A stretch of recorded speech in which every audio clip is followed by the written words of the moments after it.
Honourable Member for Calgary-Lougheed is next. Thank you, Mr. Speaker. I rise today for the first time with exceeding gratitude for my family, the constituents of Calgary-Lougheed, and my fellow members. Thank you for all your support as I begin this journey as the United Conservative MLA for Calgary-Lougheed. That sounds good. It's truly an honour to serve this beautiful province. I was born and raised in Montreal, Quebec. My father, Larry Bouchard, was a shift worker for Kraft General Foods. I remember having to play very quietly when he worked night shifts because he slept in the day.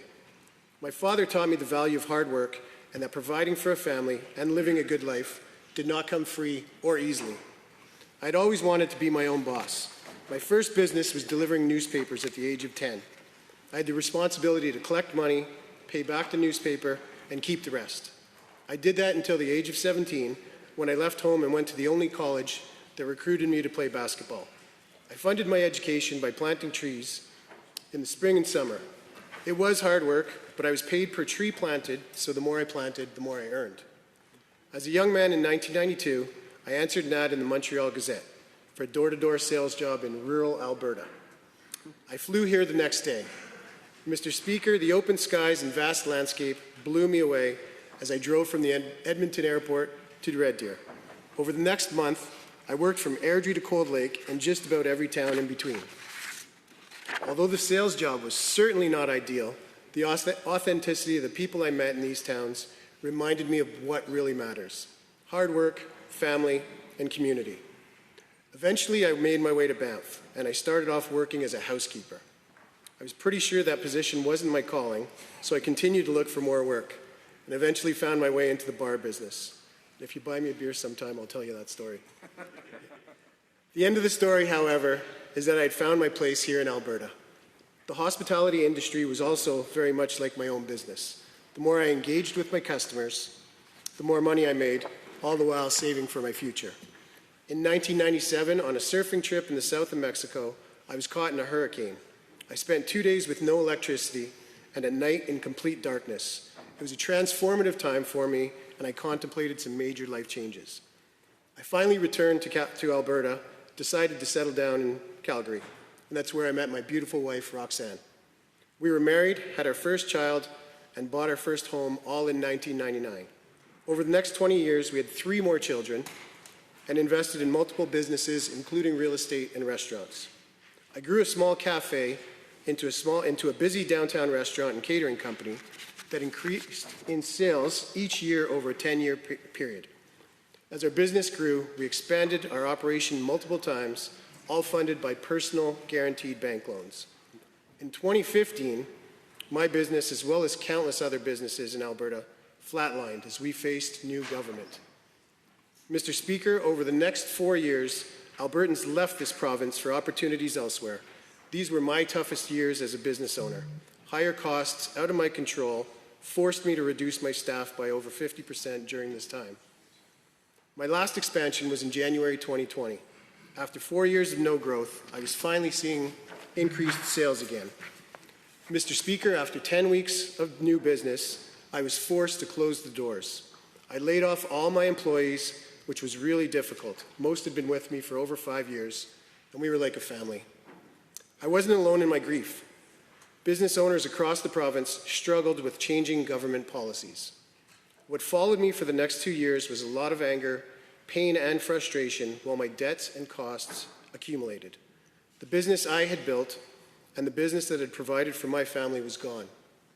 I cannot emphasize strongly enough how much Roxanne and my 4 children, Erica, Andrew, Danielle, and Tyler, helped me keep it together during this time. Fortunately, Roxanne had returned to university a couple years prior and had started a new career as a school teacher. For the first time in our lives together, she was the sole provider for our family. I see firsthand how hard teachers work in this province. I'm thankful for those passionate teachers, like my wife, who spend countless hours of their personal time to better the education they're providing for their students.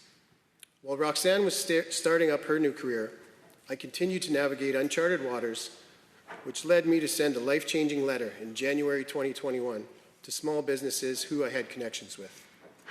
Mr. Speaker, I felt that owners needed to do something. We needed to advocate for our businesses and for our families. My letter was forwarded to another business owner I didn't know, but he wanted to meet with me. That was the start of the new journey. We began as a small group. We met weekly to discuss what we could do to get our businesses open again, to protect our livelihoods and fight for our freedoms. The freedoms that my grandfather, Roger Bouchard, fought for as a Canadian soldier in World War II. Our group wrote to local, provincial, and federal governments. We felt like we were making a difference. The camaraderie and support I felt from this group helped me get through some very difficult times. Almost a year later, I was served for the last business loan I had taken. I'm not sure if anyone else in this room has ever been served, but it was surreal. It was something out of the movies. A man knocked on my door, said, "Are you Eric Bouchard?" handed me an envelope, and was gone. 2 days later, with no knowledge as to what had happened, my group asked if I would consider running as the MLA for Calgary-Lougheed. My response was, "I'm not a politician." And their response was, "Exactly." I thought it over with my family over the Christmas holidays. I was sure my family would have said, "Don't do it." I'm here today. They were obviously behind me 100%. Thank you. The campaign began in early January, Mr. Speaker. Throughout the process, I was in awe at the number of everyday grassroots Albertans who volunteered with my campaign. My volunteers were a diverse group, coming from all backgrounds and demographics. What united us is our passion for our province, our concern for our families and communities, and our desire to have a say in the policies formed here. Over the past year, through many conversations with the constituents in Calgary-Lougheed, I've come to know the great diversity that exists in the communities of Shawnee, Evergreen, Millrise, Bridlewood, and the newly constructed Alpine Park. I recently attended the Evergreen Multicultural Festival, which showcased the vibrant cultural diversity in the community. Calgary-Lougheed holds a large population of new Canadians and also many seniors. Mr. Speaker, the constituents in Calgary-Lougheed want to see a strong healthcare system, good education for their children, affordable cost of living, better mental health and addiction support, as well as improved public safety. They want to raise their children with the values and traditions they deem important. Families form the foundation of our society. Children are the energy and lifeblood of our communities. To ensure that we, as Albertans, can impart our values within our children, this should not be done without government interference. The United Conservative Party affirms the family as the building block of society and believes that families should be protected from intrusion by government. Mr. Speaker, the small business owners in Calgary-Lougheed want to be independent and free to run their operations in environments that support growth and economic development. They don't have the time for bureaucracy. They're busy running and trying to grow their businesses.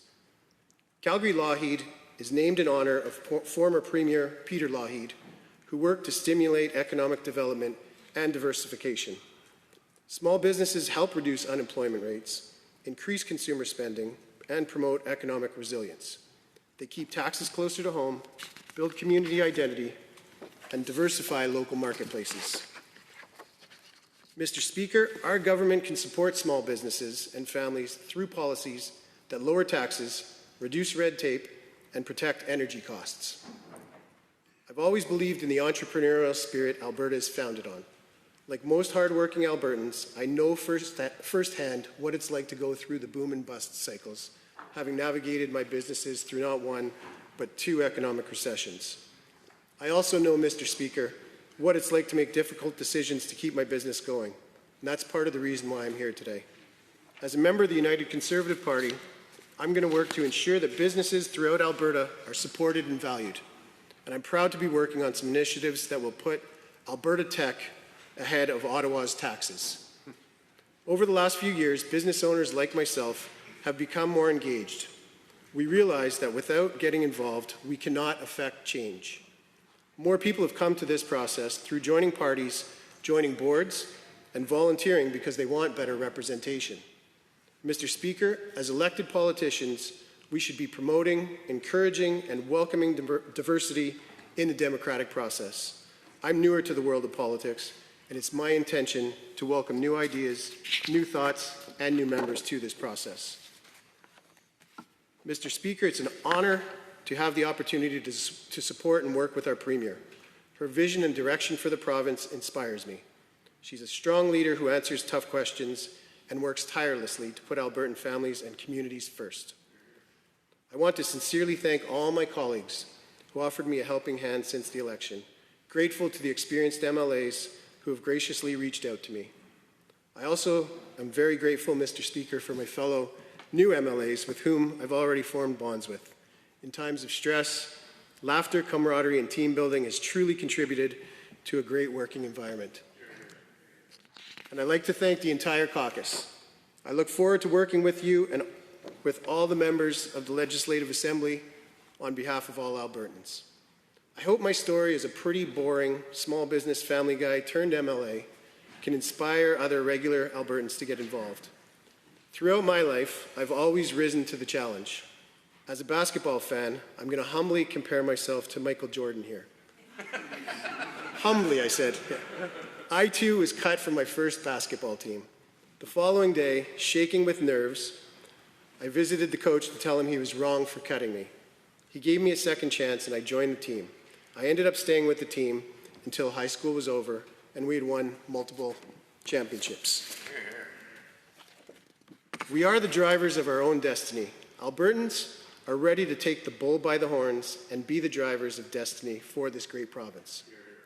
My journey to becoming an MLA would not have been made possible without the strength of regular Albertans who are committed to the truth, ask questions, know that facts matter, and remain curious and involved.